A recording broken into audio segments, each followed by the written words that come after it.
எல்லாருக்கும் வணக்கம். ரொம்ப நெகிழ்ச்சியா இருக்கு. எனக்கு வார்த்தைகள் வரல.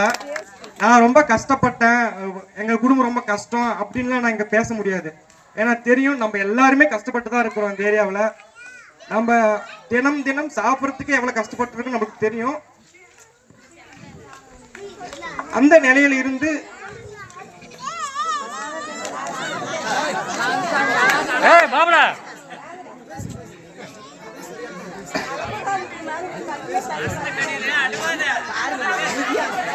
அந்த நிலையில இருந்து நாம எப்படி முன்னேறணும் அப்படின்றதுக்கு எனக்கு சின்ன வயசுல இருந்தே ஒரே ஒரு கனவு என்னன்னா, நம்மளால கல்வியால மட்டும்தான் முன்னேற முடியும்.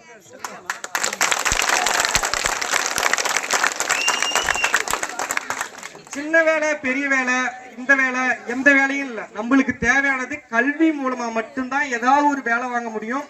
நம்ம பொருளாதாரத்தையும் சரி, நம்ம சமூக அளவிலையும் சரி முன்னேற முடியும். அதுக்காக தான் முன்னேறணும்னு ஆசைப்பட்டு, நிறைய பேருக்கு தெரியும், நான் ஸ்கூல் படிக்கும் போது இருந்தே எனக்கு வந்து IAS எக்ஸாம்ஸ் எழுதணும், அதில் பாஸ் பண்ணணும் ஒரு இலக்கு. அதை நோக்கி தான் போயிருந்தேன். இந்த ஊரை விட்டு நான் வெளியில போய் 13 வருஷத்துக்கு மேல ஆகுது. இங்க இருக்கிற பாதி பேருக்கு நான் யாருன்னு கூட தெரியாது. சின்ன வயசுல பார்த்துருப்பீங்க, அதுக்கப்புறம் பார்த்துருக்கே மாட்டீங்க. காலேஜ் அங்க படிக்க போயிருந்தேன்.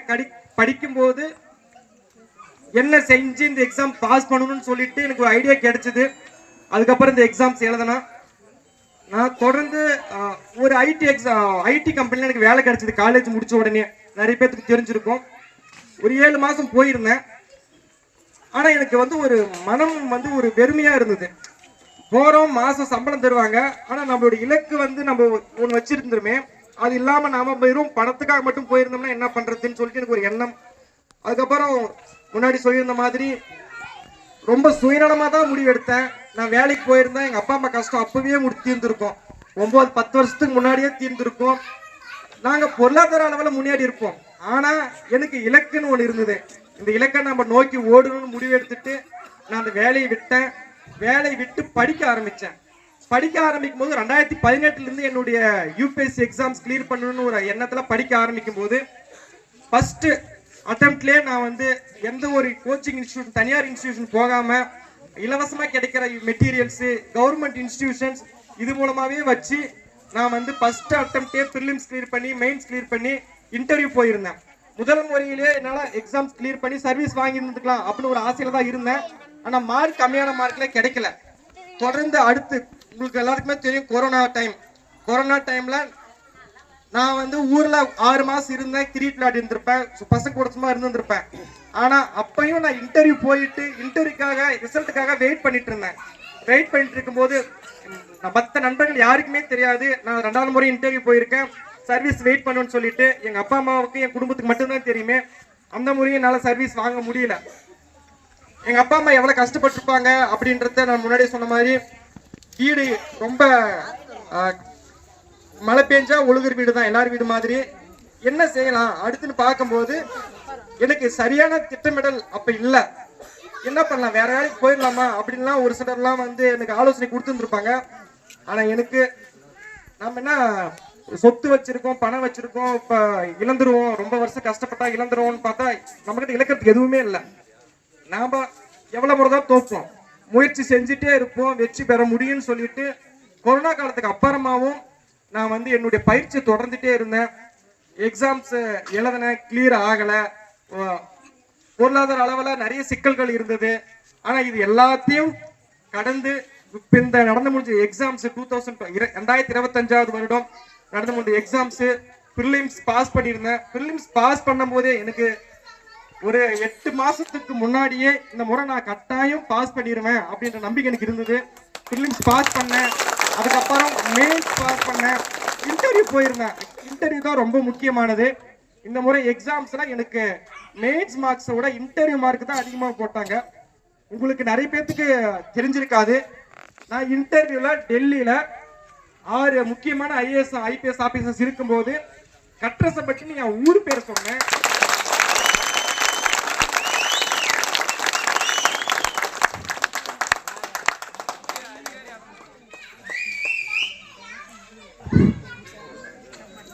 எப்படி இவ்வளவு வருஷம் வந்தீங்க, என்ன பண்ணீங்கன்னு தான் ஃபர்ஸ்ட் என்கிட்ட கொஸ்டின்ஸ் ஆரம்பிச்சாங்க. நான் ஃபர்ஸ்ட் சொன்னது அதுதான்.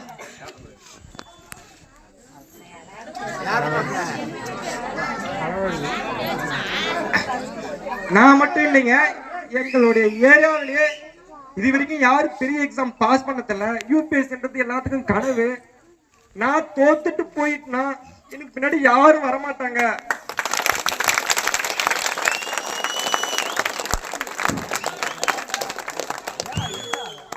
நான் என்னுடைய தனிப்பட்ட என்னுடைய குடும்ப கஷ்டம் மற்ற எல்லாத்தையும் தாண்டி நான் பெயிலா போயிட்டேன்னா சொல்லுவாங்க, அருணாச்சலமாக படிச்சானா பாஸ் பண்ணவே இல்லை, அப்படிதான் பேர் வரும். ஆனா நான் இது எல்லாத்தையும் இழந்து பாஸ் பண்ணிட்டேன் அப்படின்னா எனக்கு தெரியும், எங்க ஊர் மக்கள் மட்டும் இல்ல, என்னுடைய பகுதியிலே எல்லாரும் கொண்டாடுவாங்க. எனக்கு பின்னாடி நிறைய பேர் வருவாங்க, படிப்பாங்க. இந்த எல்லாராலையும் பாஸ் பண்ண முடியும் அப்படின்ற நம்பிக்கையில நான் அவங்கிட்ட பேசினேன். அவங்களுக்கு அது அவங்களுக்கு என்ன மாதிரி எடுத்துக்கிட்டாங்கன்னு தெரியல. அந்த இன்டர்வியூல அவங்க எனக்கு மார்க் போட்டதுனாலதான் என்னால இந்த முறை ஐபிஎஸ் கிடைக்கிறதுக்கான வாய்ப்புகள் இருக்கு. அதுக்கு முழுக்க காரணம் என்னுடைய கடின உழைப்போ, என்னுடைய குடும்பமோ, நான் படிச்ச கல்வியோ, இது எல்லாமே இருந்தாலும் அதையும் தாண்டி நான் என்னுடைய இலக்கை நோக்கி ஓடிட்டே இருந்தேன். இலக்கு நோக்கி ஓடும் போது எனக்கு பல்வேறு பிரச்சனைகள் வந்திருந்தாலும் அதுக்கு சப்போர்ட்டிவா இருந்த அந்த தொடர் முயற்சிக்காக மட்டும்தான் இந்த முறை எனக்கு மார்க் கொடுத்தாங்க. நானும் எல்லாருக்கும் அதுதான் சொல்லுவேன், நம்மளுக்கு இருக்கிற ஒரே ஒரு சொத்து கல்வி மட்டும்தான். படிக்கிறத விட்டுட்டீங்க அப்படின்னா, நான் கிட்டத்தட்ட 8 வருஷத்துக்கு மேல இதுக்காக இருந்திருக்கேன். நிறைய பேரோட கெட்ட விஷயத்துக்கு நல்ல விஷயத்துக்கு எதுக்குமே வந்திருக்க மாட்டேன். ஏன்னா எனக்கு முழுக்க அங்க வேலை இருந்தது. வேலை இல்லாம போகும்போது இல்ல மத்தவங்களை பார்க்கும்போது எவ்வளவு எனக்கு வருத்தமா இருக்கும், இல்ல மத்தவங்க எவ்வளவு வருத்தப்படுவாங்க, இது எல்லாத்தையும் சகிச்சுக்கிட்டு எனக்கு கெட்ட பேர் இருந்தாலும் சரி நல்ல பேர் இருந்தாலும் சரி என்னுடைய இலக்கு இந்த எக்ஸாம்ஸ் பாஸ் பண்ணணும்னு சொல்லிட்டு அதுக்காக முடிஞ்ச அளவுக்கு முயற்சி செஞ்சு இந்த முறை ரேங்க் வாங்கியிருக்கேன். நான் ரேங்க் வந்த உடனே எனக்கு அவ்வளவு போன் கால்ஸ், அவ்வளவு மெசேஜ், யாருன்னே தெரியல, ஊரு பேர் எதுவுமே தெரியாத அனைத்து மக்களும் போன் பண்ணி எனக்கு அவ்வளவு மகிழ்ச்சியா நன்றி தெரிவிச்சீங்க. எனக்கு ரொம்ப நெகிழ்ச்சியா போயிடுச்சு. கடந்த ஒரு 6 நாளா நான் இன்னும் கடவுள் இருக்க மாதிரி தான் இருக்கு. எனக்கு நான் ஒரு எக்ஸாம் பாஸ் பண்ணிட்டேன் அப்படின்னு ஒரு நிஜமா என்னால ஃபீல் பண்ணவே முடியல. அந்த அளவுக்கு எனக்கு ரொம்ப உறுதுணையா இருந்த எல்லாருக்கும் இந்த நேரத்தில் ரொம்ப முக்கியமான நன்றி சொல்லிக்கிறேன். அதே சமயம் இந்த வெற்றி எந்த காழ்ப்புணர்ச்சி இல்லாம எல்லா மக்களும் ஊர் மக்களும் ஒன்று திரண்டு கொண்டாடுறத பார்க்கும்போது எனக்கு ரொம்ப நெகிழ்வா இருக்கு. என்னுடைய ஒரு வேண்டுகோள் என்னன்னா, தயவு செஞ்சு நம்மளோட இருக்கிற ஒரே ஆயுதத்தை பயன்படுத்தி படிங்க. படிச்சு ஏதாவது ஒரு வேலைக்கு வாங்க. உங்களுக்கு பிடிச்ச வேலைக்கு பண்ணுங்க. பிடிச்ச வேலை பண்றதுக்கான உங்களுக்கு தேடுதல் இருந்தா மட்டும்தான் நம்ம அடுத்த கட்டத்தை நோக்கி போக முடியும். அதை விட்டுட்டு நாம படிக்கிறதை விட்டுட்டாலே நம்மளுடைய உலகம் ரொம்ப சுருங்கிறோம். இங்கதான் இருப்போம். இதோட பெரிய உலகம் இருக்குதுன்றத உங்களுக்கு காட்டுறது கல்விதான். நான் உங்களுக்கு வேண்டுகோளா இருக்கிறது அதுதான். தயவு செஞ்சு எல்லாரும் படிங்க, காலேஜ் முடிங்க, எக்ஸாம் படிங்க, படிச்சு ஏதாவது ஒரு பொசிஷனுக்கு வாங்க. அவங்களுடைய குடும்பம் மட்டும் இல்லாம சமூகம் எல்லாத்துக்கான ஒரு நம்பிக்கையா மாறுங்க. அது ரொம்ப ரொம்ப முக்கியம். தற்பொழுது மொரப்பூர்ல இருந்து என்ன இங்க கூட்டிட்டு எனக்கு உண்மையிலே ரொம்ப ஒரு தர்ம சங்கடமா தான் இருந்தது. அவ்வளவு தூரம் நம்மள கொண்டாடிட்டு இருக்காங்களே, நம்ம மக்களுக்கு என்ன பண்ணிருக்கோன்னு சொல்லிட்டு எனக்கு தெரியல. ஆனா அவ்வளவு பேரும் அவங்க வெற்றியா கொண்டாடி பத்திரமா கூட்டிட்டு இங்க விட்டதுக்கும் பிளஸ் எல்லாரும் கொண்டாடினதுக்கும் எனக்கு எல்லாருக்கும் மிகப்பெரிய நன்றியை தெரிவிச்சுக்கிறேன்.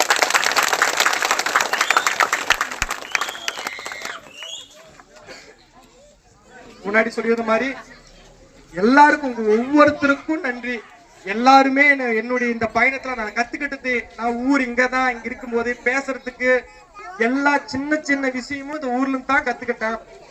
அதுதான் என்ன பில்ட் பண்ணிச்சு. என்ன இப்ப அருண்குமார்னா யாரு அப்படின்னு தீர்மானிக்கிறது என்னன்னா, நான் சின்ன வயசுல கத்துக்கிட்டது தான். நான் சின்ன வயசுல கத்துட்டு இருக்கும் போது என்ன கட்டுக்கோப்பா இருந்தமோ அதுதான் என்னை இலக்க நோக்கி போக வச்சது. அதே சமயம் நேதாஜி வீர நற்பணி மன்றம் என்ற ஒரு கான்செப்ட் இல்லை அப்படின்னா அடுத்து என்ன பண்ணிருப்பேன்னு தெரியாது. எனக்கு இளைஞர்கள் அந்த அப்ப இருந்த சமயத்துல இருந்து அப்பய தலைவர்கள் இருந்து எல்லாருமே வந்து எனக்கு உறுப்பினர்கள் நம்மளுடைய இளைஞர்கள் எல்லாருமே ரொம்ப சப்போர்ட்டிவாகவும் என்ன செய்யணும் இலக்கை நோக்கி ஓடணும்னு சொல்லிட்டு எனக்கு அந்த அளவுக்கு ஒரு உறுதுணையா இருந்தது நேதாஜி நற்பணி மன்றம். தொடர்ந்து இயங்கும் போது ஒரு சில தடவை நான் வந்து தொடர்பு இல்லாம இருந்தாலுமே ஆனா எனக்கு ஒரு உத்வேகத்தை கொடுத்தது வந்து நம்மளுடைய இளைஞர்கள் படித்து கொண்டு இருக்கிற வேலையில் இருக்கிற எல்லாருமே வந்து தம்பி நீ பாஸ் பண்ணிடுடா படிடா, மச்சான் நீ பாஸ் பண்ணிடா படிடா, பயப்படாதா அப்படின்னு சொல்லிட்டு ஒவ்வொரு முறையும் சொல்லுவாங்க. அது வந்து அவங்களுக்கு தெரியாது, அது ஒரு சின்ன பாயிண்டா தான் தெரிஞ்சிருக்கும். ஆனா அது எனக்கு எந்த அளவுக்கு நம்பிக்கை தந்திருக்கும் அப்படின்றது அவங்களுக்கு புரிஞ்சுக்க முடியாது. அதை நோக்கி தான் படிச்சு ஒரு 3 ஸ்டேஜ் கடந்து இந்த மாதிரி ரேங்க் வாங்கியிருக்கேன். இந்த ரேங்க் வாங்குறதுன்றது நான் 585 ரேங்க் வாங்கியிருக்கேன். ஆனா இதை விட அதிகமா நம்ம ஒர்க் பண்ணோம் அப்படின்னா கட்டாயம் நம்ம ஊர்ல இருந்து நம்ம கிராம பகுதி நம்ம மக்கள் இருந்து நிறைய பேர் இந்த எக்ஸாம்ஸ் பாஸ் பண்ண முடியும். IAS IPS இல்ல மற்ற எல்லா உயர் பதவிகளிலுமே நம்ம உட்கார முடியும். அதுக்கு எல்லாரும் இலக்க வச்சுக்கிட்டு நல்லா படிங்க. நான் இந்த சமயத்துல எல்லாருக்கும் நன்றி தெரிவிச்சுக்கிட்டு எல்லாரும் படிங்கன்றதை வேண்டுகோளாக மீண்டும் முடிக்கிறேன்.